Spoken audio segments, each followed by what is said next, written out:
అరే నాన్న, నీకు ఇష్టమైన బిర్యానీ తీసుకొచ్చాను రా. మన ఇద్దరం కలిసి చాలా రోజులు అయిపోయింది. అదే తిందాం. బిర్యానీకి డబ్బులు ఎక్కడవి?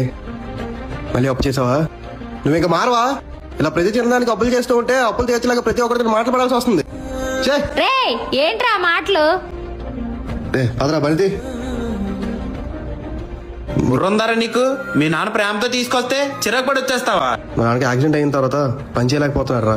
ఇలా ప్రతి ఒక్కరి దగ్గర చిన్న చిన్న అప్పులు చేసి అందరితో మాటలు కాస్తున్నాడు రా. నేను మా నాన్న అలా చూడాలనుకోవట్లేదు. రేపు ఇంటర్వ్యూ ఉందరా మామ.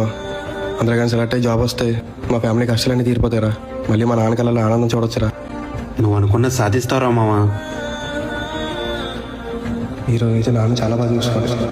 అరే మామ, ఏరా బయట ఉన్నావు? జాబ్ వస్తుందిరా మామ. ఈ ఫ్యామిలీ కష్టాలన్నీ తీరిపోయినట్టే.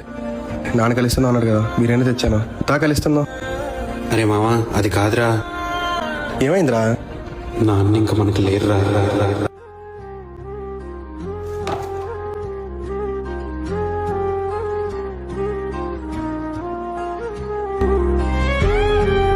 నువ్వు లేరా నానా? ఏం నాన్న చిన్నపిల్లలు ఇప్పటి వరకు పడుకున్నావు? నువ్వేనా చెప్పాలి కదా మా నాన్నకి. నాన్న జాబ్ వస్తుంది నాన్న నాకు. ఇంకా మన కష్టాలన్నీ తీరిపోయినట్టే. నిన్ను అమ్మని చాలా బాగా చూసుకుంటాను నాన్న. ఇంక నువ్వు ఎవరి దగ్గర చేయాల్సిన అవసరం లేదు నాన్న. నాన్న ఏంటని అని చెప్తున్నాడు అడగట్లేదు. మామ నువ్వేనా చెప్పరా? అమ్మా లే.